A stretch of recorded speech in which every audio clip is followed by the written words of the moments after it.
2, 1.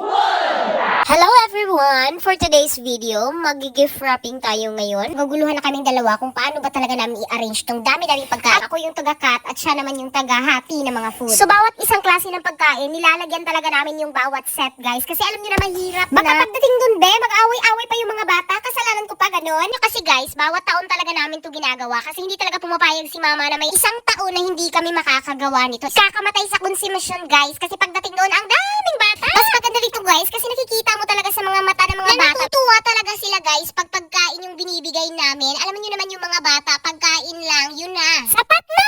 Tayo ngang matatanda, galit na. Pag binigyan ng pagkain, okay na. And finally, guys, after 32 years, tapos na kami. Ayan, guys, nakagawa kami ng dalawang